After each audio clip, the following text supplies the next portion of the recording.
ናሁ እዚህሉ ነነግራሎና በስመ አብ ወወልድ መንፈስ ቅዱስ አሐዱ አምላክ አሜን። አባ ጳውሎስ ሊቀ ጳጳሳት። በዛ መዓልተ እዚያ ሊቀ ጳጳሳት ሀገረ ቁስጥንጥንያ አባ ጳውሎስ አረፈ። እዚ ቅዱስ አቦ አቀዲሙ ርዕለ ሊቀ ጳጳሳት ሀገረ ቁስጥንጥንያ ቅዱስ እለእስክንድሮስ ዝነበረ እዩ። ለእስክንድሮስ ምስ አረፈ ድማ ኣብ ክንድኡ ተሾመ። ንአርዮሳውያን እውን ካብ ሃገረ ቁስጥንጥንያን ካብ ኩሉ ዞባታትን ሰጎጎም። ንጉስ ቆስጠንጢኖስ ምስ አረፈ ወዱ ንጉስ ቆስጠንጢኖስ ካልእ ኣብ ሃገረ ቆስጥንጥንያ ሓዊ ቁንስጣ ድማ ኣብ ልዕሊ ሃገረ ሮሜ ነገሰ። እዚ ንጉስ ቆስጠንጢኖስ ካልእ ድማ ሃይማኖት አርዮሳውያን ዝኣምንን ንዓቶም ዝጣበቕን ነበረ።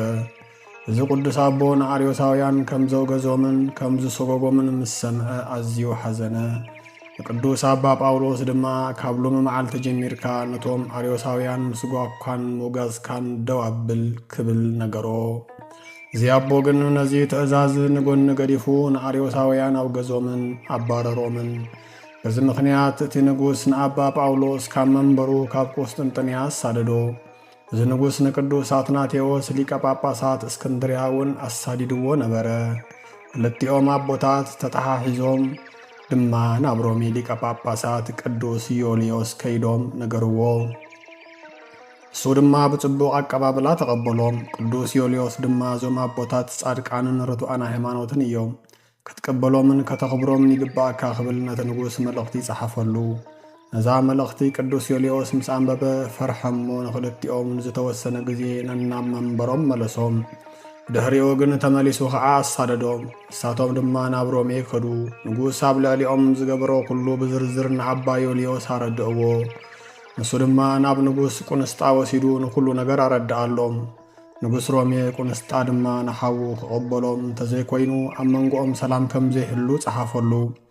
ኣባ ዮልዮስ እውን ብተመሳሳሊ ንኻልኣይ ግዜ መልእኽቲ ለኣኸ። ናይ ክልቲኦም መልእኽቲ ኣንቢቡ ነናብ መንበሮም መለሶም። ንጉስ ቁንስጣ ብዓመፅቲ ምስ ተቐትለ ግን ኣባ ጳውሎስ ናብ ኣርመንያ ሰዲዱ ኣሰሮ። ሓደ አርዮሳዊ ክቐትሎ ኣዚዙ ድማ ኣብ ውሽጢ ቤት ማእሰርቲ ሓኒቑ ክቐትሎ ገበረ። ብኸምዚ ድማ ተጋድሎኡ ፈጸመ። በረከቱ ምስ ኩላትና ትኹን ኣሜን። ኣርኬ ሰላም ለጳውሎስ በቁስጥንጥንያ ዘተጰጰሰ መራእየ ክርስቶስ ይርአይ እምለይ ሃጉሉ ነፍሰ ኣስተሐቂሮ ምድረ አርዮሳዌ ንጉሰ መንግሥተ ሰማያት ከመ ውእቱ ሓሰሰ በቤተ መወቅህ ህኑቀ ፈለሰ።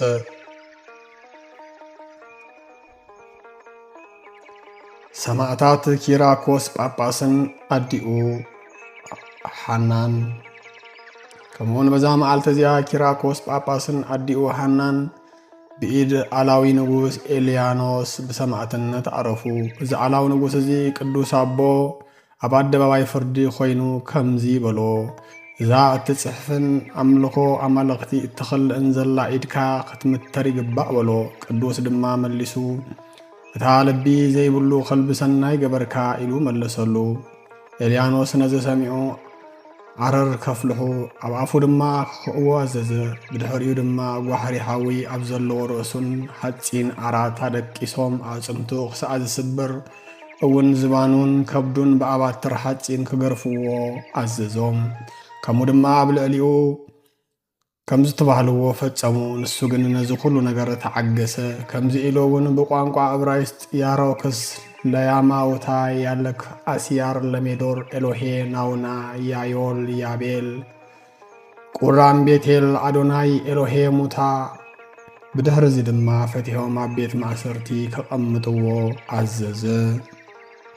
ንኣዲኡ ሓና ኣምፂኦም ድማ ብፀጉሪ ርእሳ ሰቒሎም 3 ሰዓታት ስግኣ ክሰነጣጥቑ ብእሳት እውን ከቃጽልዎ ኣዘዘ። ኣብ እሳት ኮይና እናጸለየት ድማ ነፍሳ ኣብ ኢድ እግዚኣብሔር ኣረከበት። ብድሕሪ እዚ እውን ቅዱስ ኪራኮስ ኣምፂኦም ኣትማንን ኣፍኦትን ናብ ዘለዎ ጉድጓድ ክድርብይዎ ኣዘዘ። ምንም ግን ኣይኮነን። እዚ ኣድሕኖተ ክርስቶስ ዝተመልከተ ሓደ ኣድሞን ዝተባሃለ ወታደር ክብርን ምስጋናን ንዑ ይኹኖም እሞ ብክርስቶስ ኣመነ። ነቲ ንጉስ ድማ ምስቶም ጣዖታቱ ረገሞ። ንጉስ ክሳድ ክቁረጽ አዘዘ። እቲ ወታደር ድማ ክሳዱ አቅኒዑ ንሰይፊ ብምሃብ አምላክ ኪራኮስ ነፍሰይ ተቀበላ ኢሉ ጸልዩ ተሰይፉ ሰማዕትነቱ ፈጸመ።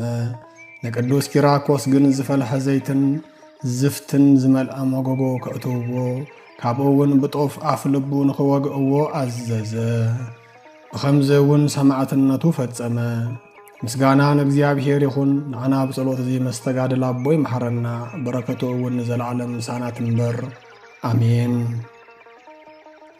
አርኪያት ሰላም ለኪራኮስ ረካነ መስቀል ዝዓመረ ለንግሥት እሌኒ ከመ እም አቡሁ ተምህረ ሃይማኖተ ዝንቱ መስቀል ሶበብ አውደ ስም አዝመረ ፈተንዎ አጽረይዎ በእሳተ ምዕረ አምሳለ ነሃቢ ወከውር ይፈትን ብሩረ ሰላም ለሃና እመ ኪራኮስ ሰማዕት እንተ ሰተሩ ስጋሃ ንሃሃ ሰለስቱ ሰዓት ወእንተ አውዓይዋ ካይበ በመሃተዋት ወሰላም ለዓደሞን ዘኢፈርሆ ለመጥባሕ እስመ መንፈሱ ለክርስቶስ ዲቤሁ ዕረፍት ከመውን በዛ መዓልተ እዚያ መዘከርታ ወዲ እልፊዮስ ሐዋርያ ያዕቆብ እዩ።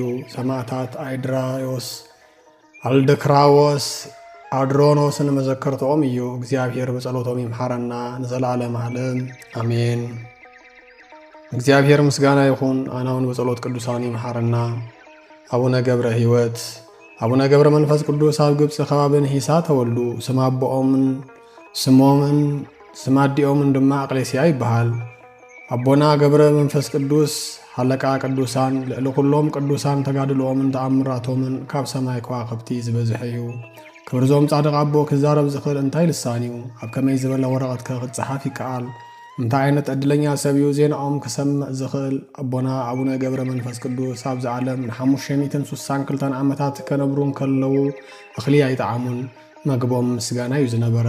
ክዳን ኣይተኸድኑን። አካላቶም ኩሉ ብጸጉሩ ዝተሸፈነ እዩ እሞ ካብ ግብፂ ክሳብ ኢትዮጵያ ኤርትራ ከም ሃዋርያት ብዙሓት ነፍሳት ዘድሃኑ ንሃገርና ኣስራት ክትኮኖም ተቐቢሎም ድማ ኣብ ከባቢ ምድረ ከብዲ ኣዕሪፎም ጻድቅ ገብረ መንፈስ ቅዱስ ገብረ ሕይወት እውን ተባሂሎም ይጽውዑ። 562 ዓመት ሃዋርያ ሕይወቶም ካብ ግብፂ ክሳብ ኢትዮጵያን ኤርትራን ወንጌል ሰቢኾም ምኽንያት ድሕነት ንሚልዮናት ነፍሳት ኮይኖም እዮም። ጻድቕ አቦና ካብ ዘይኣመንቲ ካብ ኣሕዛብ ብዙሕ መከራ ተቐቢሎም እዮም። ባህታዊ ስለ ዝኾኑ ሰብ ከይረኣዩ ብዙሕ ዘመናት ገይሮም እዮም። እቲ ፍሉይ ዝገብሮም ከዓ ምስ ማዕልያ ዘይብሎም ኣጋንንቲ ተቓሊሶም ምዕዋቶም እዩ። ኮከበን ሂሳ ዝኾኑ ገብረ መንፈስ ቅዱስ ንሃገርና ፍሉይ ፍቕሪ ኣለዎም። ንፍቕሪ ሃገርን ህዝባን ክብሉ ን100 ዓመት ኣብ ደብረ ዝቋላ ተሳቒዮም እዮም።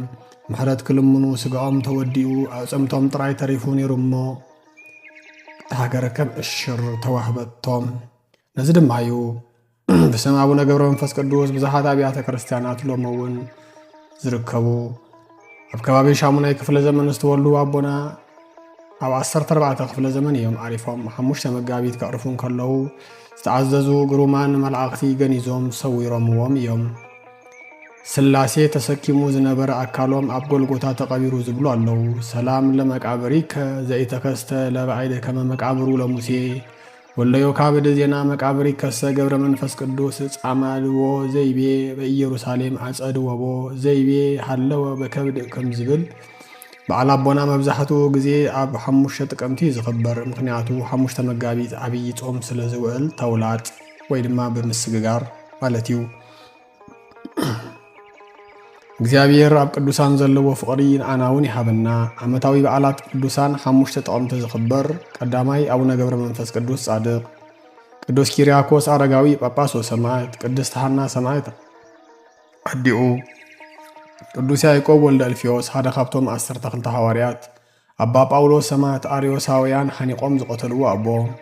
ወርሓዊ በዓላት ቀዳማይ ቅዱስ ጴጥሮስ ሊቀ ሐዋርያ፣ ካልኣይ ቅዱስ ጳውሎስ ብርሃነ ዓለም፣ ሳልሳይ ቅዱስ ዮሐኒ፣ ራብዓይ ቅዱስ አሞኒ ዘናሂሶ፣ ሓምሻይ ቅድስት አውጋንያ ሰማዕትን ጻድቕን፣ ሻድሻይ አቡነ ፊልጶስ ዘደብረ ቢዘን፣ ሻብዓይ አቡነ አሮን ዘደብረ መንክራት። ወስብሐት ለእግዚአብሔር።